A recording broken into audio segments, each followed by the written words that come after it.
오늘의 탈북 스토리는 북한 함경북도에 살던 23살의 수진 씨의 이야기입니다. 부모님을 잃고 가족의 생계를 짊어진 채 살기 위해 국경을 넘었던 사람인데요. 하지만 그가 마주한 건 자유가 아닌 인간으로서의 존엄조차 빼앗긴 시간이었습니다. 오늘은 수진 씨가 용기 내어 제보해 주신 사연을 수진 씨 시점으로 이야기해 보려고 합니다.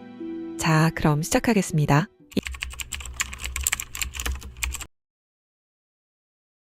2003년 겨울, 저는 23살이었습니다.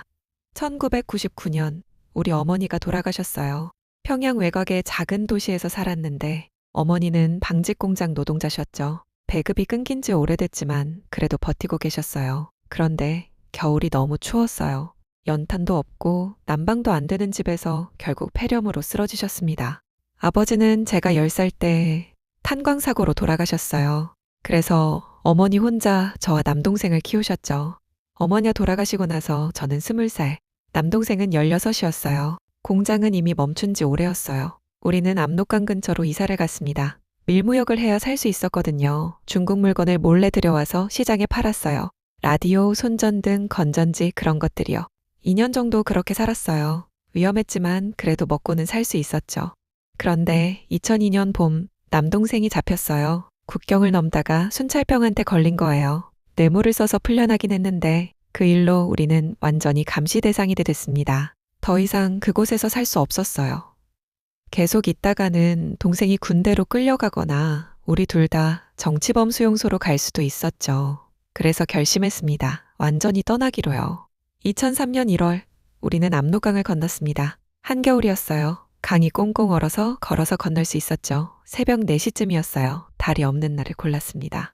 중간쯤 갔을 때 총소리가 들렸어요. 순찰병이 발견한 거죠. 우리는 미친 듯이 뛰었습니다. 얼음 위에서 넘어지고 또 일어나고 동생이 제 손을 꽉 잡고 있었어요. 중국 쪽에 도착했을 때 저는 무릎이 다 찢어져 있었어요. 넘어지면서 얼음에 긁힌 거죠. 피가 났지만 아프다는 생각도 안 났어요. 그냥 살았다는 것만 생각났죠. 중국 땅에서 사흘을 숨어 다녔어요. 어디로 가야 할지 몰랐거든요. 그러다가 어떤 조선족 할머니를 만났습니다. 그분이 밥을 주시고 하루 쉬어가라고 하셨어요. 할머니는 좋은 분이셨어요.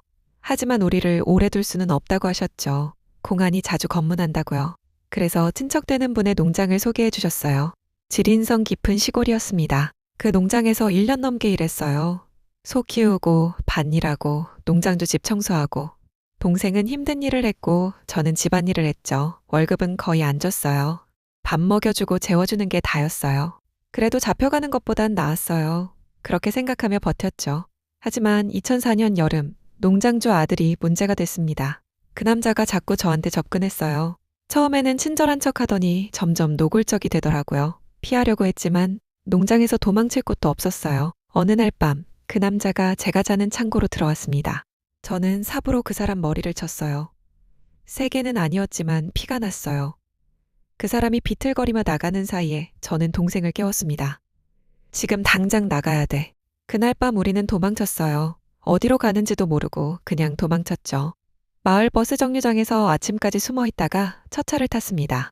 어디로 가는지도 모르고요. 선양이라는 도시에 도착했어요. 큰 도시였죠. 여기서라면 숨을 수 있을 것 같았어요. 하지만 문제는 돈이었습니다. 우리한테 있던 돈은 고작 200위안 정도였어요. 공원에서 노숙을 했어요.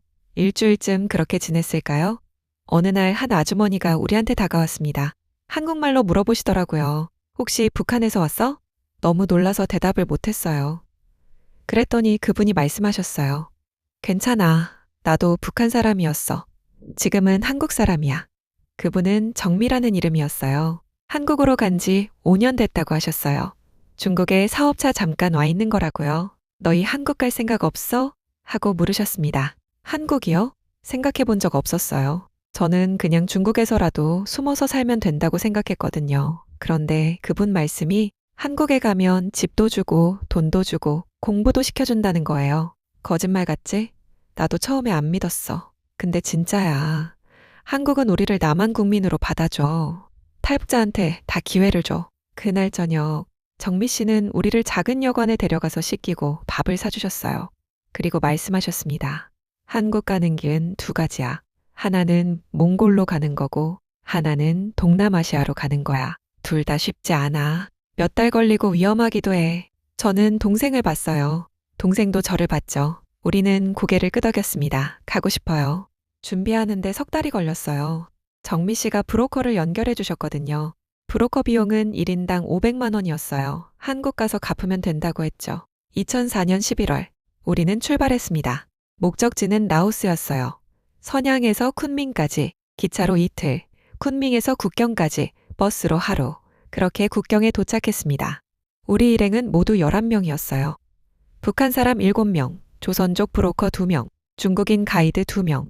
밤에 산길로 국경을 넘었습니다. 라오스 땅에 들어서는 순간 저는 처음으로 울었어요. 북한을 떠난 지 거의 2년 만에 처음 온 거였죠. 여기는 중국이 아니에요. 공안이 우리를 잡아서 북한으로 보낼 수 없는 곳이에요. 처음으로 조금 안전하다고 느꼈습니다. 하지만 방심하기는 이르렀어요. 라오스에서 태국으로 가는 길이 문제였거든요. 우리는 메콩강을 따라 내려갔어요. 작은 배를 타고요. 사흘을 갔는데 마지막 날 라오스 경찰이 우리를 잡았습니다. 감옥에 갇혔어요. 라오스 지방 경찰서 유치장이었죠. 방 하나에 11명이 다 들어갔어요. 화장실도 없는 방이었고 창문도 작은 구멍 하나뿐이었어요. 한 달을 거기 있었습니다. 한 달 동안 제대로 된 밥을 한 번도 못 먹었어요. 하루에 한 번, 밥 한 주먹하고 물 조금 주는 게 전부였죠. 동생이 많이 아팠어요. 설사를 계속했거든요. 약도 없었어요. 저는 동생이 죽는 거 아닌가 무서웠습니다. 브로커가 협상을 했나 봐요. 한 달 뒤에 우리를 풀어줬어요. 뇌물을 쓴 거겠죠. 우리는 다시 이동했습니다. 이번에는 트럭 짐칸에 숨어서요. 태국 국경까지 이틀 걸렸어요. 국경을 넘을 때는 걸어서 갔죠. 밤새도록 정글을 걸었습니다. 벌레가 엄청 많았고 길도 없었어요. 가이드가 앞에서 길을 내며 갔어요. 새벽쯤 태국에 도착했어요. 작은 마을이었는데 거기서 우리는 며칠을 쉬었습니다. 그리고 브로커가 말했어요. 이제 방콕으로 가서 한국 대사관에 가면 돼. 방콕까지는 버스로 갔어요. 이번에는 정상적인 버스였죠. 태국 경찰이 중간에 검문했지만 브로커가 뭔가 보여주니까 그냥 가라고 하더라고요. 역시 뇌물이었겠죠. 방콕에 도착한 게 2005년 1월이었어요. 중국을 떠난 지 2달 만이었습니다. 하지만 진짜 긴 여정이었어요. 한국 대사관에 갔습니다. 처음에는 경비원이 못 들어가게 했어요. 그래서 큰 소리로 외쳤죠. 우리 북한에서 왔어요. 도와주세요. 그제야 직원들이 나왔어요. 우리를 안으로 데려갔습니다. 그리고 조사를 받았죠. 정말 북한 사람이 맞는지, 중국 조선족이나 한국 사람이 아닌지 확인하는 거예요. 사흘 동안 조사받았어요. 고향이 어디인지, 학교는 어디 다녔는지, 부모님 직업은 뭔지, 탈북 경로는 어땠는지 다 물어봤죠. 동생이 결정적이었어요. 동생이 소년단 노래를 불렀거든요. 그리고 김일성 교시를 줄줄 외웠어요. 직원들이 아 진짜네 하더라고요. 대사관에서 일주일 있었어요. 그리고 비행기를 탔습니다. 인천행이었죠. 비행기를 타는데 울컥했어요. 정말 한국에 가는구나. 2년 전에 압록강을 건넜을 때는 한국까지 올 줄 몰랐어요. 그냥 중국에서 숨어 살다가 언젠가 북으로 돌아갈 수도 있다고 생각했죠. 근데 지금 저는 한국으로 가는 비행기에 앉아 있었어요. 남동생이 옆에 자고 있었고요. 창밖을 보는데 눈물이 났습니다. 인천공항에 도착했어요. 2005년 2월이었습니다. 공항에서 나오니까 어떤 분들이 기다리고 계셨어요. 국정원 사람들이었죠. 고생하셨습니다. 대한민국에 오신 것을 환영합니다. 그때 처음으로 실감했어요. 아, 우리 진짜 한국에 왔구나. 차를 타고 국정원으로 갔습니다. 조사를 받는 곳이에요. 2달 동안 거기서 지냈죠. 간첩이 아닌지, 거짓말하는 건 아닌지 확인하는 거예요. 처음엔 좀 무서웠어요. 매일 조사받고 같은 질문을 다른 사람들이 계속 물어보고. 하지만 거짓말할 게 없었어요. 진짜 탈북자니까요. 재미있었던 건 컴퓨터 교육이었어요. 국정원에서 컴퓨터를 가르쳐 줬거든요. 처음 봤어요, 컴퓨터. 마우스가 신기했어요. 이걸 움직이면 화면에서 화살표가 움직인다고요? 타자 연습도 했어요. 키보드를 누르면 글자가 나와요. 엄청 신기했죠. 북한에서는 상상도 못할 일이었어요. 2달 뒤 하나원에 갔습니다. 통일부에서 운영하는 교육시설이에요. 거기서 석 달 동안 한국 사회 적응 교육을 받았죠. 하나원에서 제일 좋았던 건 밥이었어요. 매일 세 끼를 배불리 먹을 수 있었거든요. 고기도 자주 나왔어요.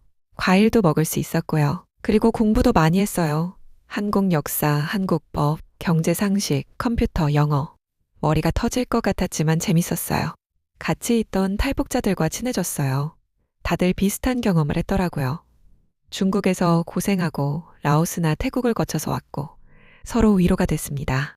2005년 7월 하나원을 나왔어요. 정부에서 임대주택을 줬어요. 서울 외곽의 작은 아파트였죠. 동생이랑 저랑 둘이 살 집이 생긴 거예요. 정착금도 받았어요. 몇백만 원이었는데 저한테는 큰 돈이었죠. 하지만 아껴 써야 했어요. 일자리를 구할 때까지 버텨야 하니까요. 처음에는 편의점 알바를 했어요. 하루 8시간 일하고 5만 원 받았죠. 말투가 이상하니까 손님들이 신기하게 쳐다봤어요. 어디서 왔어요? 하고 물어보면 북한이요 했죠. 어떤 사람들은 친절했어요. 고생했네 하면서 격려해 주시고 어떤 사람들은 이상하게 봤어요. 진짜 북한이야? 김정일 봤어? 같은 질문하고요. 동생은 학교에 갔어요. 검정고시를 준비하는 대안학교였죠. 북한에서 중학교밖에 못 나왔으니까요. 열심히 공부하더라고요. 저는 일하면서 야간학원에 다녔어요. 검정고시 준비학원이었죠. 낮에는 편의점에서 일하고 저녁에는 학원 가고 밤에는 공부했어요. 정말 힘들었어요. 몸도 힘들고 마음도 힘들었죠. 가끔은 생각했어요. 내가 왜 여기까지 와서 이렇게 고생하지? 하지만 포기하지 않았어요. 북한에서는 꿈꿀 수 없었던 일들을 하고 있었으니까요. 공부를 할 수 있다는 것, 일한 만큼 돈을 받을 수 있다는 것, 내가 원하는 대로 살 수 있다는 것, 그게 저를 버티게 했습니다. 1년 뒤 검정고시에 합격했어요. 고등학교 졸업장을 받은 거죠. 동생도 합격했어요. 우리는 서로 껴안고 울었습니다. 그 다음 목표는 대학이었어요. 탈북자한테는 대학 입학 특례가 있었거든요. 저는 사회복지학과에 지원했어요. 나 같은 사람들을 돕고 싶었거든요. 2007년 대학에 합격했습니다. 27살의 대학 신입생이었죠. 주변 친구들보다 나이가 많았지만 괜찮았어요. 대학 생활은 너무 좋았어요. 도서관에서 원하는 책을 마음껏 읽을 수 있었어요.